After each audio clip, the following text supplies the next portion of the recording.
السلام علیکم ورحمۃ اللہ وبرکاتہ۔ اعوذ باللہ السمیع العلیم من الشیطان الرجیم، بسم اللہ الرحمن الرحیم۔ ربی اشرح لی صدری ویسر لی امری واحلل عقدۃ من لسانی یفقہوا قولی۔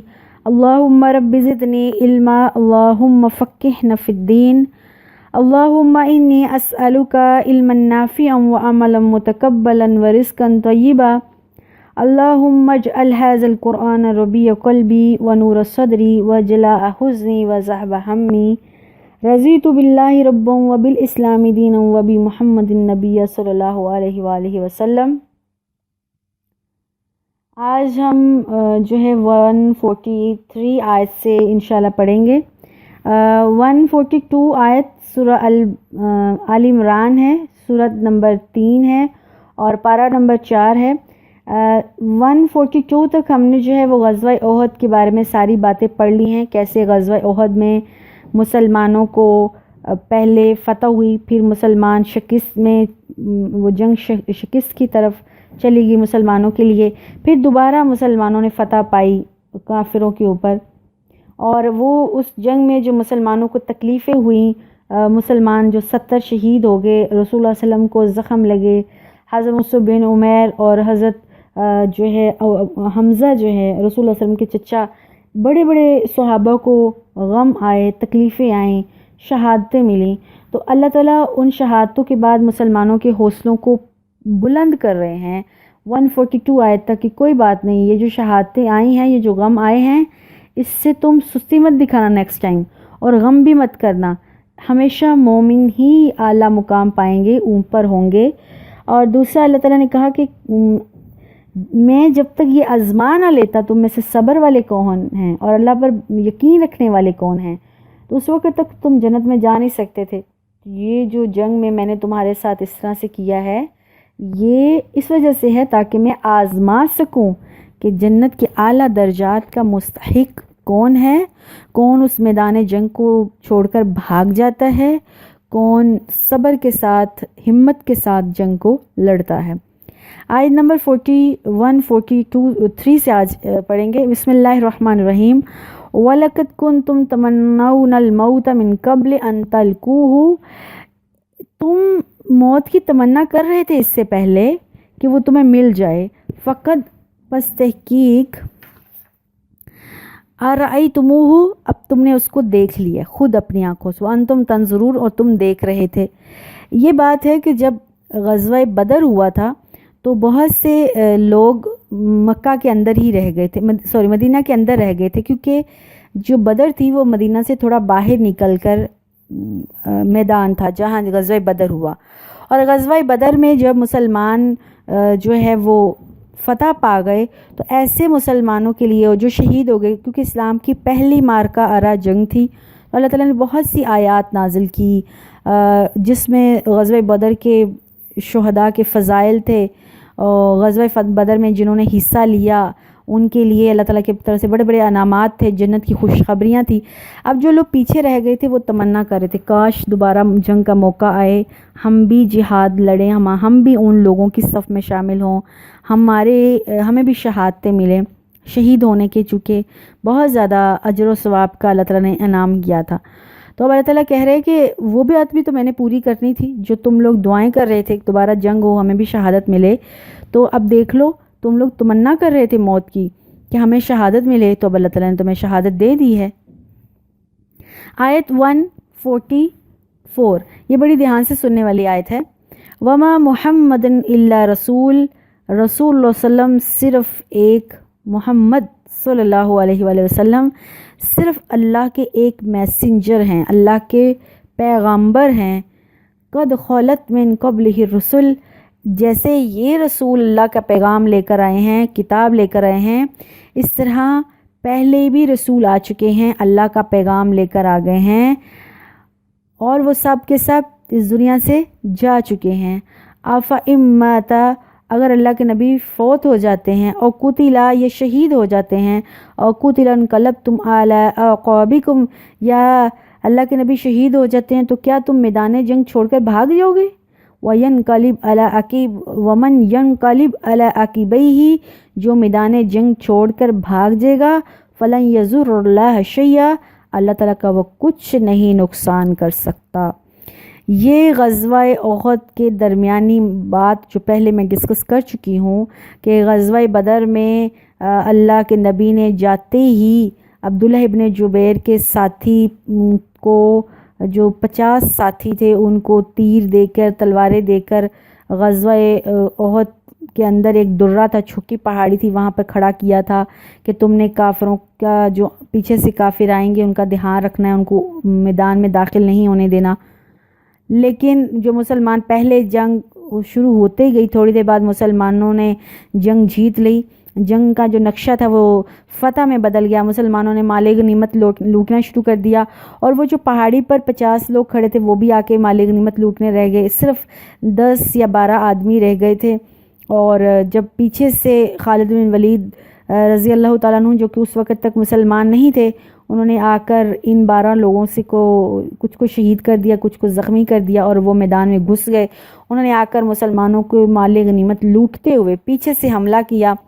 مسلمان بالکل وہ کنفیوز ہو گئے کہ یہ کیا ہوا، ابھی ہم تو جنگ جیت گئے تھے اور یہ جنگ دوبارہ کیسے کافر واپس آ گئے۔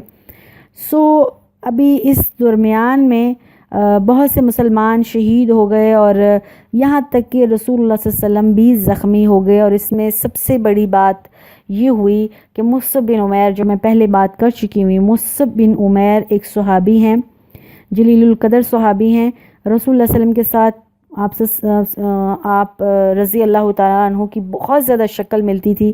اور حضرت مصعب بن عمیر جب شہید ہو گئے تو پورے میدان میں یہ افواہ پھیل گئی کہ اللہ کے نبی شہید ہو گئے ہیں۔ چنانچہ مسلمانوں نے حوصلے توڑ دیے، انہوں نے کہا جب اللہ کے نبی ہی شہید ہو گئے ہمارا لڑائی کرنے کا کیا فائدہ ہے، تو وہ لوگ میدان جہاد چھوڑ کر بھاگ گئے۔ بہت سے اس میں سے منافق تھے، انہوں نے کہا جب اللہ کے نبی نہیں رہے تو ہمیں لڑنے کا کیا فائدہ، کیوں اپنی جان کی بازی لگاؤ، وہ بھاگ گئے۔ بہت سے اس میں سے جلیل القدر صحابہ بھی تھے جو چلے گئے۔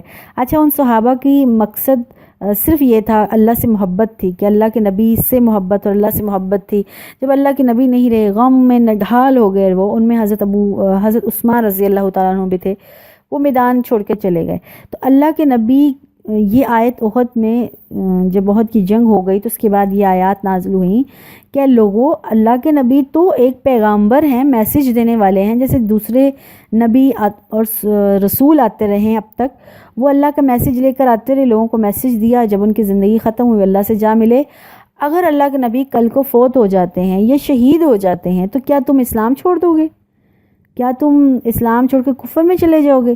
یہ تو ایک عجیب بات ہو جائے گی۔ جس انسان نے دنیا میں آنا ہے، ایک نہ ایک دن اس کو اس دنیا سے جانا ہی جانا ہے، تو جب اللہ کے نبی اس دنیا سے رخصت ہو گئے یا شہید ہو گئے تو کیا تم اسلام چھوڑ دو گے؟ دین کی حفاظت اور جہاد کو ترک کر دو گے؟ تمہیں ہرگز ایسا نہیں کرنا چاہیے۔ اگر تم ایسا کرو گے تو اپنا ہی نقصان کرو گے، اللہ کا کچھ نہیں بگاڑ سکتے۔ اور یہ آیات 7 سال بعد یا 7.5 سال بعد، جب سچ میں رسول اللہ صلی اللہ علیہ وسلم کی وفات ہو گئی تھی، تو جیسے میدان احد میں رسول اللہ صلی اللہ علیہ وسلم کی شہادت کی صرف افواہ سن کر مسلمانوں کے حوصلے ٹوٹ گئے تھے، اس طرح جب رسول اللہ صلی اللہ علیہ وسلم کی حقیقت میں وفات ہوئی تو لوگ اس قدر غم میں نڈھال تھے، لوگوں کے حوصلے بالکل ٹوٹ چکے تھے، اوسان خطا ہو چکے تھے۔ صحابہ کرام کہتے ہیں کہ حضرت عمر رضی اللہ تعالیٰ عنہ، جو بہت فقیر، مدبر اور بڑی بہادر شخصیت کے مالک تھے، صدمے میں اس قدر دوچار تھے کہ کہتے پھر رہے تھے آج جو شخص یہ کہے گا کہ محمد فوت ہو گیا صلی اللہ علیہ وسلم، میں اس کی گردن اڑا دوں گا۔ اتنے میں حضرت ابوبکر صدیق آئے، انہوں نے کہا عمر بیٹھ جاؤ، لیکن حضرت عمر نے نہیں بیٹھے، وہ ہر ایک کو بٹھا رہے تھے، بیٹھو بیٹھو بیٹھو، سب بیٹھو، میری بات دھیان سے سنو، کوئی بھی نہیں سن رہا تھا۔ پھر حضرت ابوبکر صدیق ممبر رسول پر چڑھے، اللہ تعالیٰ کی حمد و ثنا بیان کی، اور اس کے بعد یہ آیت پڑھی، وما محمد الا رسول قد خلت من قبلہ الرسل افإن مات او قتل انقلبتم علی اعقابکم فمن ينقلب علی عقبیہ فلن یضر اللہ شیئا۔ کہ دیکھو لوگوں، دھیان سے میری بات سنو، حضرت ابوبکر نے کہا اللہ کے نبی ایک رسول تھے، اور رسول کا کام ہے میسیج پہنچانا. جب میسیج پہنچ گیا ان کا کام ختم، وہ دنیا سے چلے جاتے ہیں. اور اگر نبی شہید ہو جائیں یا فوت ہو جائیں تو کیا تم اسلام چھوڑ دو گے؟ جب یہ باتیں سنی تو لوگوں کے ہوش اڑ گئے، لوگ وہیں کے وہیں سہم کر بیٹھ گئے. دہشت کے مارے کسی کا پاؤں نہیں اٹھ رہا تھا. حضرت عمر کہتے ہیں اس قدر مجھ پر خوف آیا، اس قدر مجھے ایسے سمجھ میں آیا جیسے یہ آیت ابھی اسی وقت اسی حال کے لیے اتری ہے. حالانکہ یہ آیت 700 یا 750 سال پہلے 700 یا 7.5 سال پہلے نازل ہو چکی تھی. ہم لوگ اس کو پڑھتے تھے، لیکن اس آیت کی کیفیت کا اس دن اندازہ ہوا اور میرے پاؤں مارے دہشت کے اٹھ ہی نہیں رہے تھے. میں زمین پر گر گیا. جو میں نے ابو بکر صدیق رضی اللہ تعالیٰ سے یہ آیت پڑھتے ہوئے سنا کہ سچ میں اللہ کے نبی واقعی شہید ہو گئے، اور شہید ہونے کے بعد اب ہمارا کام اللہ کے نبی کی اس تبلیغ کو لے کر آگے چلنا ہے، تو پھر ہمیں ہوش آیا نہیں، ابھی ہمیں حوصلے پست نہیں کرنے، ابھی ہمیں اور کام کرنے ہیں دین کے. جو اللہ کے نبی دین پھیلا کے چلے گئے ہیں اس دین کو آگے پوری دنیا تک پھیلانا ہے. وَسَنَجْزِي اللَّهُ الشَّاكِرِينَ. اللہ کہتا ہے میں اپنے بندوں کو، شکر گزار بندوں کو عنقریب بڑا اچھا اجر دوں گا. وَمَا كَانَ لِنَفْسٍ أَن تَمُوتَ إِلَّا بِإِذْنِ اللَّهِ. جو شخص بھی مرتا ہے، فوت ہوتا ہے، وہ اللہ کے حکم کے بغیر نہیں مرتا ہے. اور کب مرتا ہے؟ کتاب مؤجلہ، جب اس کی موت کا وقت لکھا ہوتا ہے تب اس نے جا کر ہی رہنا ہے. وَمَن يُرِدْ ثَوَابَ الدُّنْيَا نُؤْتِيهِ مِنْهَا. جو دنیا کا ثواب چاہتا ہے، دنیا میں عزت چاہتا ہے، دنیا میں مرتبہ چاہتا ہے، اللہ کہتا ہے میں اس کو دنیا میں دے دوں گا. وَمَن يُرِدْ ثَوَابَ الْآخِرَةِ. جو آخرت کی زندگی چاہتا ہے، نُؤْتِيهِ مِنْهَا، ہم اس کو آخرت میں دیں گے. وَسَنَجْزِي الشَّاكِرِينَ. ہم شکر کرنے والوں کو زیادہ سے زیادہ اور زیادہ بدلے دیں گے اور زیادہ اچھا کریں گے ان کے ساتھ. یہ آیت غزوہ احد کی لڑائی کے بعد نازل ہوئی، اور اس میں یہ بتایا گیا ہے کہ جتنے بھی لوگ شہید ہو گئے ہیں صحابہ کرام، ان کے بارے میں پریشان نہ ہو. ان کی تقدیر میں لکھا ہی اس طرح سے تھا مر جانا. اگر وہ گھر پر بھی ہوتے تو وہ موت آ کر ہی رہنی تھی، موت سے وہ نہیں بچ سکتے. اور یہ تو بہت بڑی عزت اور مرتبے کی بات ہو گئی ہے کہ ان کو میدان جہاد میں موت آئی ہے، کیونکہ جو شہید کی موت ہوتی وہ قوم کی حیا ہوتی ہے، اور شہادت کی موت سب موتوں سے زیادہ بیسٹ موت ہوتی ہے. کیونکہ ایک شخص ساری زندگی اچھے اعمال کرتا ہے، کوشش کرتا ہے، پھر وہ قبر کے امتحانوں سے گزرتا ہے، پھر وہ پل صراط کے امتحانوں سے گزرتا ہے، پھر کہیں جا کے اس کو جنت ملتی ہے، اور وہ بھی جس کو فردوس سب سے اوپر والے اعلیٰ درجے کی جنت مل جائے وہ تو سب سے زیادہ خوش نصیب ہے. اس جنت میں بھی ساری نعمتوں کے بعد سب سے آخری نعمت، سب سے بڑا جو اللہ کا انعام ہوگا وہ آخری اللہ تعالیٰ کی رضا اور اس کا دیدار ہوگا. اتنے ٹائم کے بعد، اتنی مشقتیں اور اتنی مشکل گھڑیوں کے گزرنے کے بعد اللہ کا دیدار ہونا ہے. یہاں شہید کا تو مرتبہ یہ ہے کہ خون کا قطرہ زمین پر ابھی پہلا گرتا ہی ہے، ادھر اللہ تعالیٰ شہید کو اپنا دیدار کروا دیتے ہیں. اور شہید کو شہادت کے وقت صرف اتنی تکلیف آتی ہے جتنی کہ ایک چونکی کاٹنے کی تکلیف یا سوئی چبھنے کی تکلیف ہوتی ہے. ایسا کیوں ہوتا ہے؟ اتنی تکلیف کم کیوں ہوتی ہے؟ وہاں اس کی گردن کٹ رہی ہوتی ہے اور اس کو تکلیف صرف سوئی چبھنے جتنی ہوتی ہے، اس لیے کہ اس کو بڑی نعمت مل رہی ہوتی ہے، اللہ کا دیدار. وہ اللہ کے دیدار میں اتنا مدہوش ہوتا ہے، اتنے شوق سے اس کو دیکھ رہا ہوتا ہے، اس کی اٹینشن اس طرف ہوتی نہیں، اس کو تکلیف ہوتی نہیں. اس لیے یہ سب سے بڑا انعام ہے شہید کا کہ اللہ تعالیٰ اس کو اس دنیا میں بھی پہلا خون کا قطرہ زمین پر گرتا ہے تو اپنا دیدار کروا دیتے. اور جب جنت میں شہید چلا جائے گا تو اللہ تعالیٰ اس کو کہے گا مانگو کیا مانگتے ہو، کیا چاہیے تمہیں؟ اور تو وہ کہے گا اللہ تعالیٰ مجھے جنتیں بھی نہیں چاہیے، مجھے یہ بھی نہیں چاہیے، مجھے کیا کرنا، میں نے تو جنتوں کے لیے لڑائی نہیں کی، میں تو تیری خوشنودگی، تیری چاہت، تجھ کو رضا کرنے کے لیے، تجھے راضی کرنے کے لیے، تیرے دین کو بلند کرنے کے لیے تلوار اٹھائی تھی، اور میں نے تیرے دین کو سر بلند کرنے کے لیے جہاد کیا تھا. مجھے دوبارہ دنیا میں بھیج، میں دوبارہ دنیا میں جاؤں، جہاد کروں، پھر شہید ہوں، پھر شہید ہو کے تیرے پاس آؤں، پھر بار بار تو دنیا میں مجھے بھیج. کیونکہ جو شہادت میں مزہ ہے وہ مزہ تو اس جنت میں بھی نہیں ہے. جب میری گردن کٹ رہی ہوتی ہے، اوپر سے تو مسکرا کے مجھے اپنا دیدار کروا رہا ہے، اس میں جو سرور اور جو مزہ ہے وہ مزہ اس جنت میں بھی نہیں ہے. یعنی شہادت کا اس قدر زیادہ ثواب ہے. تو اللہ تعالیٰ مسلمانوں کی حوصلہ افزائی کر رہے ہیں اس آیت میں، اے مسلمانوں جو غزوہ احد میں شہید ہو گئے ہیں، غم مت کرو، ان کا وقت لکھا ہوا تھا. اگر وہ میدان جہاد میں شامل نہ بھی ہوتے، گھر پر اپنے بستر پر بھی ہوتے، تو موت سے نہیں بچ سکتے تھے، موت اس کو آ کر ہی رہنے تھے. اسلام کا سب سے بڑا سپہ سالار سیدنا خالد بن ولید رضی اللہ تعالیٰ عنہ کا یہ مقام ہے کہ زندگی کی کوئی جنگ انہوں نے نہیں چھوڑی، اور وہ کہتے ہیں کہ جسم میں کوئی جگہ ایسے نہیں تھی جہاں تلوار کا یا نیزہ کا نشان موجود نہ ہو. لیکن جب ان کو موت آئی تو میدان جہاد میں نہیں آئی، بلکہ گھر پر بستر پر بخار کی حالت میں آئی. اور ان کے کچھ اقوال ہیں، اور ان میں سے یہ بھی ہے کہ میں ایسے مرا جیسے اونٹ مرتا ہے، یعنی میں شیر کی طرح میدان جہاد میں مجھے موت نہیں آئی. تو موت اگر آنی ہے تو وہ کہیں پر بھی آ کر رہے گی، اس بارے میں تم پریشان نہ ہو. آیت نمبر 145 میں جو اللہ تعالیٰ نے کہا ہے کہ وَمَا كَانَ لِنَفْسٍ أَن تَمُوتَ إِلَّا بِإِذْنِ اللَّهِ كِتَابًا مُؤَجَّلًا، وہ لکھا ہوا ٹائم ہے. لیکن جو اللہ کی رضا چاہتا ہے اس کو اللہ تعالیٰ اپنی رضا دے گا. جو دنیا میں بڑھائیاں چاہتا ہے، دنیا کے مال و دولت، عزت، شہرت چاہتا ہے، اللہ تعالیٰ اس کو دنیا میں دے دے گا. لیکن ایسے لوگوں کا پھر آخرت میں کوئی حصہ نہیں ہوگا. اللہم لا اجعلنا منہم. آیت 46 ہے 146 وَكَأَيٍّ مِّن نَبِيٍّ قَاتَلَ مَعَهُ رَبِّيُّونَ كَثِيرٌ.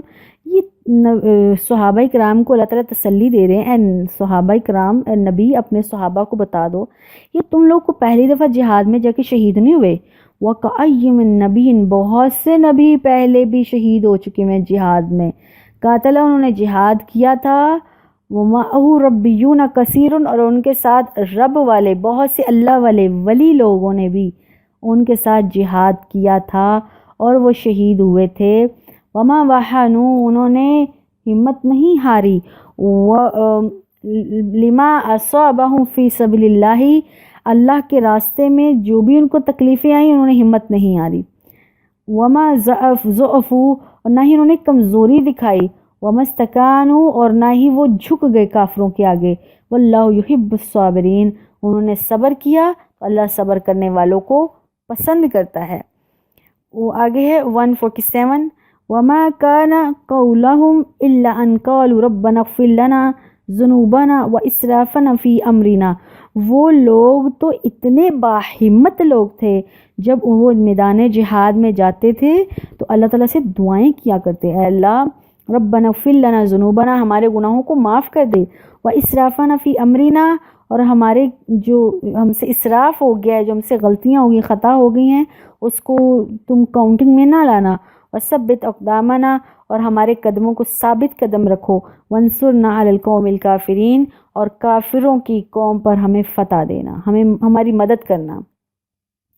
فآتاہم اللہ ثواب الدنیا، اللہ کہتا ہے میں نے ان کو دنیا میں بھی اچھا اجر دیا تھا، دنیا میں بھی اجر دیا ہے. اور وحسن ثواب الآخرہ، اور آخرت میں تو میں نے دنیا سے بھی زیادہ اچھا ان کے لیے اجر تیار کر کے رکھا. واللہ یحب المحسنین، اللہ تو احسان کرنے والا اور نیکیوں کرنے والوں سے محبت رکھتا ہے. اللہم اجعلنا من المحسنین، اللہ ہمیں بھی محسنین میں سے کر لے تاکہ تو ہم سے محبت کرے. یا ایھا الذین آمنوا 148 یا ایھا الذین آمنوا ان تطیعوا الذین کفروا، اے ایمان والو اگر تم کافروں کو کہا مانو گے، یردوکم علی اعقابکم، وہ تو تمہیں اسلام سے پھیر دیں گے، وہ تو تمہیں کافر بنا لیں گے. وتنقلبوا خاسرین، اور اگر تم نے ان کی بات مان لی، اگر تم کافر ہو گئے تو پھر بہت بڑا نقصان ہو جائے گا. بل اللہ مولاکم، اصل بات کیا ہے، اللہ ہی تمہارا مولا ہے، تمہارا ولی ہے، تمہارا دوست ہے، تمہارا سرپرست ہے. وَهُوَ خَيْرُ النَّاصِرِينَ، اللہ بہترین مدد کرنے والا ہے.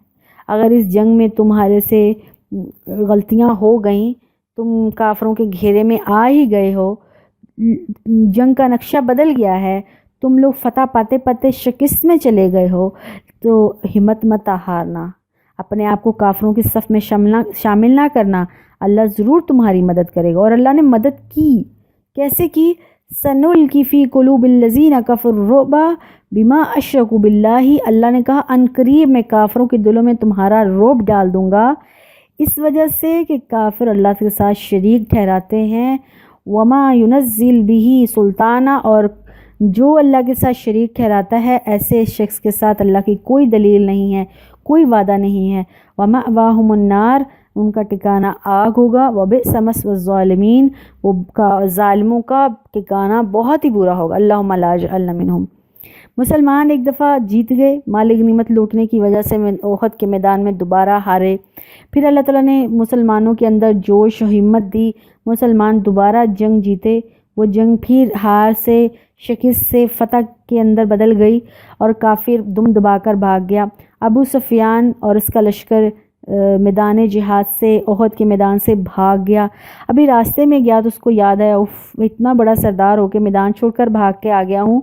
راستے میں جس جگہ پر جا کے اس کو یہ یقین ہوا، جہاں پر اس نے یہ تھنکنگ کی، اس مقام کا نام ہے روحا۔ اس نے سوچا میں دوبارہ ایسا کرتا ہوں، دوبارہ جاتے ہیں اللہ کے نبی کے پاس، اب دوبارہ ہمت سے لڑتے ہیں۔ یہ جنگ میں تو نہ فتح ہوئی نہ شکست ہوئی، بلکہ ہم لوگ ہی ہار گئے ہیں، اچھا خاصا ہم لوگ فتح پاتے پاتے ہار گئے ہیں۔ اب جب ابو سفیان نے یہ سوچا ہے مجھے دوبارہ جانا چاہیے، تو وہ دوبارہ جانے کے لیے ابھی لوٹا ہی تھا، تو ادھر سے معبد خزائی ایک قبیلہ تھا مدینہ کا، قبیلہ خزا کا ایک بڑا رئیس سردار تھا۔ یہ قبیلہ ابھی تک مسلمان نہیں ہوا تھا، لیکن مسلمانوں کے خیر خواہ تھے۔ تو جب اس نے مسلمانوں کی شکست کی اور اللہ کے نبی کے زخم کی بات سنی تو اسے رہا نہیں گیا، اور وہ مدینہ سے باہر نکلا اور آ کر اس نے احد کے میدان میں اللہ کے نبی کے حالات وغیرہ معلوم کیے۔ جب اس نے یہ ساری بات صورتحال دیکھی کہ اللہ کے نبی جو ہیں وہ اس طرح سے شہید اللہ کے نبی کو زخم آئے ہیں اور بہت سے مسلمان شہید ہوئے ہیں، تو اللہ کے نبی نے کہا کہ ابھی ہم ایسا کرتے ہیں، ایک لشکر جرار تیار کرتے ہیں اور تاکہ ابو سفیان کے پیچھے بھیجیں۔ اللہ کے نبی کو یہ اندازہ ہو گیا تھا کہ ابو سفیان جو ہے یہ رکنے والا نہیں ہے، تو یہ دوبارہ واپس آئے گا۔ چنانچہ اللہ کے نبی نے 70 مجاہدین کا ایک دستہ تیار کیا، ایک فوج تیار کی، اور اس کو ابو سفیان کے تعاقب میں بھیجا کہ جاؤ ابو سفیان کے پیچھے جاؤ اور دیکھو اگر وہ واپس آ کے جنگ کرتا ہے تو اس کو وہیں سے ہی اس کو ناکام واپس لٹا دینا، یہاں تک نہ وہ آ پائے۔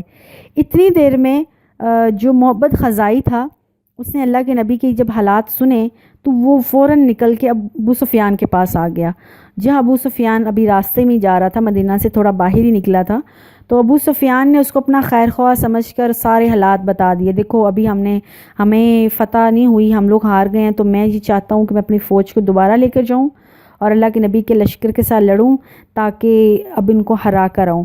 اب چونکہ معبد خزائی یہ دیکھ چکا تھا کہ رسول اللہ علیہ وسلم کے حالات اور میدان میں جو باقی لٹے پٹے بیچارے مسلمان ہیں، زخمی مسلمانوں کا یہ حالات نہیں ہیں کہ وہ دوبارہ اس قابل نہیں ہے کہ وہ دوبارہ جنگ لڑ سکیں، تو اس نے اپنی طرف سے ایک بات کی، اس نے کہا دیکھو دوبارہ واپس مت جانا، رسول اللہ علیہ وسلم اور اس کا لشکر تمہارے تعاقب میں آ رہا ہے، تو یہ پیچھے آ رہا ہے اور وہ تم سے جہاد، وہ تو پہلے ہی بہت غصے میں ہے، وہ تم سے جہاد کرنے کے لیے آ رہے ہیں تمہارے پیچھے، اور اس جنگ میں رسول اللہ علیہ وسلم اور وہ جو جنگ میں میدان میں لوگ تھے صرف وہی نہیں آ رہے، بلکہ مدینہ میں جو لوگ رہ گئے تھے، گھروں میں رہ گئے تھے، جن کو اللہ تعالیٰ نے مدینہ کے اندر بیٹھ کر مدینہ کا دفاع اور ڈیفنس کرنے کے لیے رکھا ہوا تھا، وہ نوجوان بھی بڑے بھڑکیلے اور جوشیلے ہو کر غصے کے ساتھ کہ تم نے محمد صلی اللہ علیہ وسلم کو زخمی کر دیا اور صحابہ کو قتل کر دیا ہے رضوان اللہ علیہم اجمعین، وہ بھی گھر سے نکل گئے ہیں اور اس مارکے میں شامل ہو گئے ہیں۔ مجھے لگتا ہے کہیں ایسا نہ ہو وہ سارے مل کر آ کے اب تمہیں بہت اچھا نقصان پہنچائیں گے۔ ابو سفیان نے جب یہ بات سنتا ہی گیا، اس پر رعب طاری ہو گیا، اس نے اپنا ارادہ بدل لیا اور مدینہ واپس آنے کی بجائے وہ مکہ کو چلا گیا۔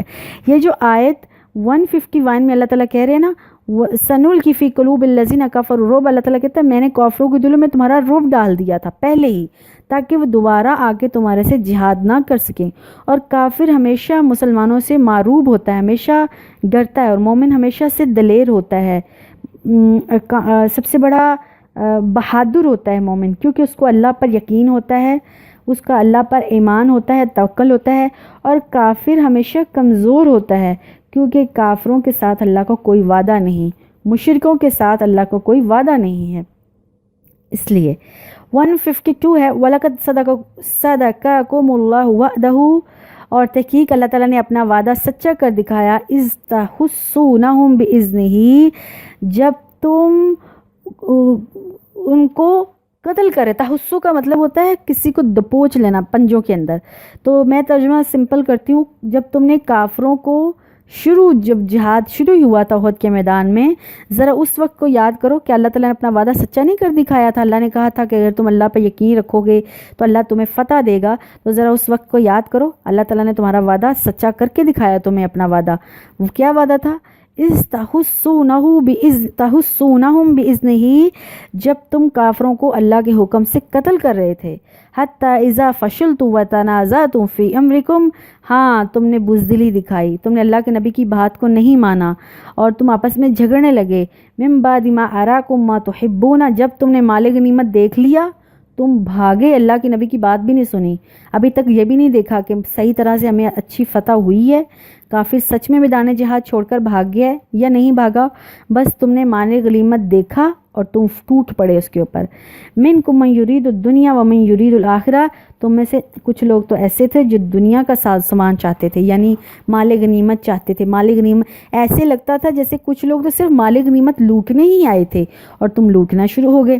ثم صرفکم عنہم، پھر اللہ تعالیٰ کہتا ہے میں نے تم سے کافروں کو دور کیا، پھر اللہ تعالیٰ نے تمہیں کافروں کے مقابلے میں ہرا دیا، پھر تم ہار گئے۔ ظاہر کافروں نے جو پیچھے سے حملہ کیا تو مسلمان ہار گئے۔ اللہ تعالیٰ نے ہرایا کیوں؟ لیبتلیکم، تاکہ اللہ تعالیٰ تم کو آزمائے۔ وَلَقَدْ عَفَا عَنْکُمْ، اور اللہ تعالیٰ نے کہا کہ میں نے اس کے بعد پھر بھی تم نے مسٹیک کی، اللہ کے نبی کی بات کو نہیں سنا، تم میدان جہاد میں مال غنیمت لوٹنے میں لگے رہے، کافروں نے تم پر حملہ کر دیا، لیکن اس حملے کے باوجود بھی اللہ تعالیٰ نے تم کو معاف کر دیا۔ واللہ ذو فضل علی المؤمنین، اللہ مومنوں پر بڑے فضل والا ہے۔ اذ تسعدون، اس وقت کو ذرا یاد کرو نا مومنوں، جب تم یکدم کافروں نے تمہارے اوپر حملہ کیا تھا تو تم میدان جہاد چھوڑ کر ہی بھاگ رہے تھے۔ ولا تلوون علی احد، تم پیچھے مڑ کر دیکھ بھی نہیں رہے تھے۔